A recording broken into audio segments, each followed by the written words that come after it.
திட்டத்தில் ஆதிதிராவிடர் மற்றும் பழங்குடியினர் மாணவர்களுக்கு உயர்கல்வியினுடைய உதவித்தொகை வழங்குவதில் எந்தவித தாமதமோ தடங்களோ இதுவரை இல்லை. மாணவரின் தவறான செய்திகளின் உண்மைத்தன்மையை சரிபார்க்காமல் அரசியல் உள்நோக்கத்தோடு அவதூறு பரப்பப்பட்டு வருகிறது. அண்ணல் அம்பேத்கர் அயல்நாட்டு கல்வி உதவித்தொகை கடந்த ஆண்டை விட இந்த ஆண்டு 362 மாணவர்களுக்கு நம்முடைய அரசு தாவேக அரசு அயலக கல்வி உதவித்தொகை வழங்கி வருகிறது. போன முறை 84 கோடி வழங்கப்பட்டது.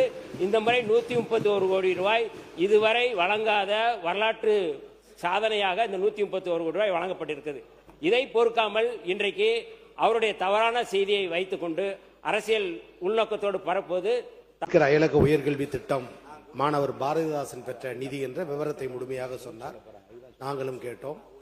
ஆனால் வானத்தில் பறக்கிற விமானத்தை பார்த்து விமானத்தில் ஏறுவோமா என்று ஏங்கியிருந்த கிராம ஆதிதிராவிடர் மக்களுக்கு, குறிப்பாக நீலகிரி மாவட்டம் தேயிலை தோட்டத்தை விட்டு பிள்ளை கூட கனடா சென்று பல்கலைக்கழகத்தில் உயர்கல்வி படிக்கக்கூடிய அந்த திட்டத்தை அறிவித்த தலைவர் தமிழ்நாட்டு முதலமைச்சராக இருந்த அண்ணன் தளபதி அவர்கள்.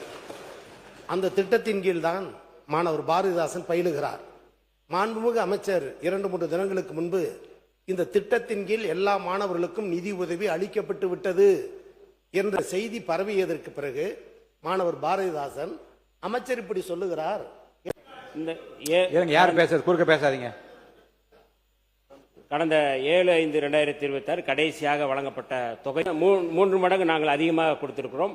குறிப்பாக நான் இந்த துறைக்கு வந்த பிறகு விண்ணப்பம் செய்த அத்தனை மாணவர்களுக்கும் முதல்வர் அவரிடம் சொன்னபோது முதல்வர் அவர்கள் சொன்னார்கள், அயல்நாட்டில் படிக்கக்கூடிய இந்த மாணவர்கள் எந்த சூழலிலும் அவர்கள் தடைபடக்கூடாது, அத்தனை மாணவர்களும் அவர்கள் வெளிநாட்டுக்கு சென்று படிக்க வேண்டும் என்று வழிகாட்டியிருக்கிறார்கள்.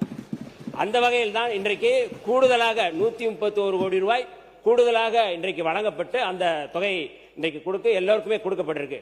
அதில் மாண்புமிகு உறுப்பினர் அவர்கள் சொன்னதை போல நிறைய அதில் விசா